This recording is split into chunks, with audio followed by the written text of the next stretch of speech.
Speed Mansion terbakar di Tanjung Pas Payau.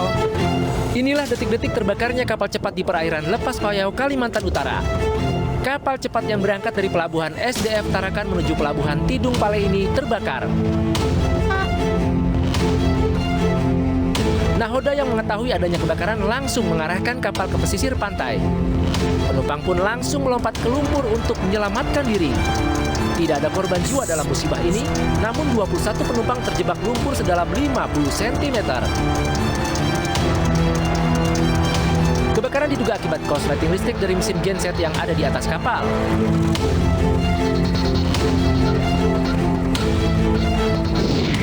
Membesar untuk AP masih membesar. Itu infonya 249 DTKM. Api yang berkobar menghanguskan sejumlah rumah di Jalan Belitung Selatan, Banjarmasin, Kalimantan Selatan. Hembusan angin ditambah material bangunan yang terbakar membuat si jago merah cepat membesar hingga melumat beberapa bangunan. Salah satu bangunan yang terbakar adalah rumah dinas Kepala Kantor Wilayah Kemenkumham Kalimantan Selatan. Petugas pemadam kebakaran dibantu warga berjibaku memadamkan api.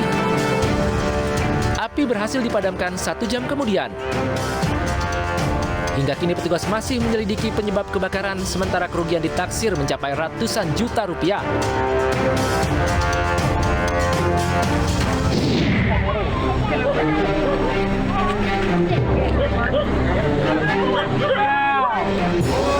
Tukang ojek ini merintih kesakitan usai motor yang dikendarainya hilang kendali dan menabrak pembatas jembatan di Desa Ulu Air, Kota Sungai Penuh, Jambi. Malangnya, penumpang ojek yang berusia lanjut jatuh ke dasar sungai dan tewas di lokasi kejadian. Dugaan sementara motor gagal dikendalikan akibat remblong saat melewati turunan terjal. Korban tewas dan juga pengemudi ojek kemudian dibawa ke RSUD Maijen H.A. Talib. Menurut warga sekitar, jalur yang menghubungkan Desa Ulu Air dan Desa Renah Kayu Embun, Kecamatan Kumuh Debay, rawan dan sering terjadi kecelakaan. Selain kondisi jalan yang terjal, juga terdapat banyak belokan tajam. Kasus kecelakaan tunggal ini diselidiki Satlantas Polres Kerinci. Sementara warga diimbau selalu berhati-hati saat melewati jalur ini. Pemirsa, Direktorat Tindak Pidana Ekonomi Khusus Bareskrim Polri menggelar perkara kasus dugaan penyelewengan dana di Yayasan Aksi Cepat Tanggap atau ACT. Polisi tetapkan 4 orang tersangka dalam kasus ini.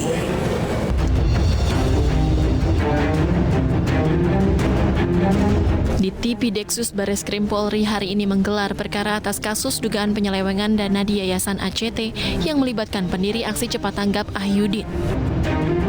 Gelar perkara ini dihadirkan tim dari Divisi Propam Polri, Wasidik Polri, Divkum Polri, dan Irwasum Polri guna menentukan status hukum seseorang sebagai tersangka dalam perkara tersebut. Bareskrim Polri yang memeriksa sejumlah saksi termasuk pendiri ACT Ahyudin mendalami dugaan tindak pidana pencucian uang di tubuh ACT. Ada 3 hal yang didalami, yakni dugaan penyelewengan dana CSR ahli waris korban pesawat Lion Air JT610, masalah penggunaan donasi yang dilaporkan oleh PPATK, dan dugaan aliran dana ke perusahaan-perusahaan baru sebagai cangkang perusahaan ACT.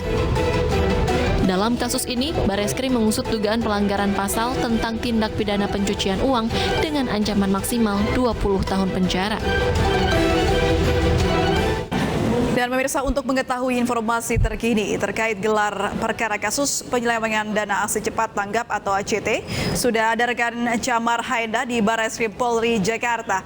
Selamat sore Camar, benarkah Bareskrim Polri telah menetapkan tersangka dalam kasus ACT?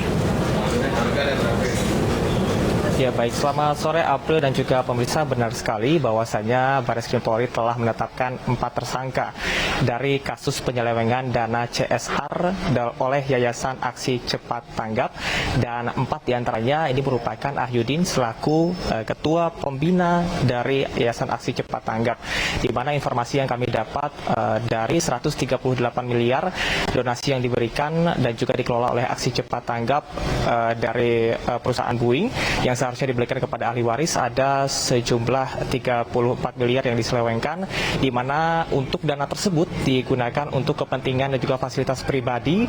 Dan informasi yang kami dapat pula bahwasanya untuk gaji dari pengurus ini juga diambil dari pemotongan donasi dari 20 hingga dengan 30% setiap donasi yang diberikan dan juga didapat oleh pihak dari Yayasan Aksi Cepat Tanggap.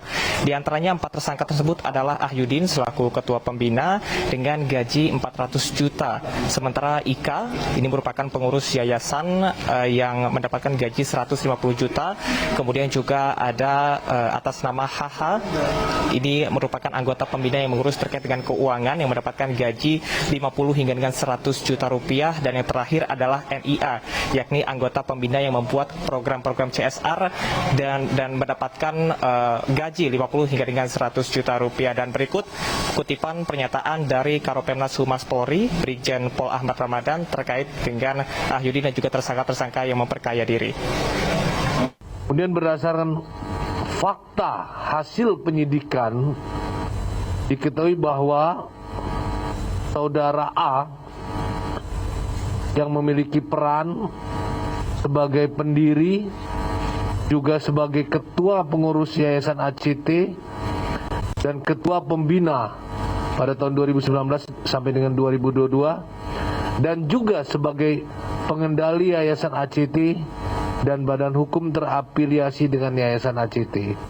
Kemudian bersama dengan pendiri yayasan, pembina, pengawas dan pengurus telah mendirikan sekaligus duduk dalam direksi dan komisaris agar dapat memperoleh gaji serta fasilitas lainnya.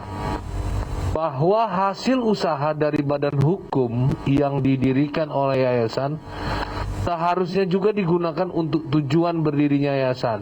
Akan tetapi dalam hal ini A menggunakannya untuk kepentingan pribadi.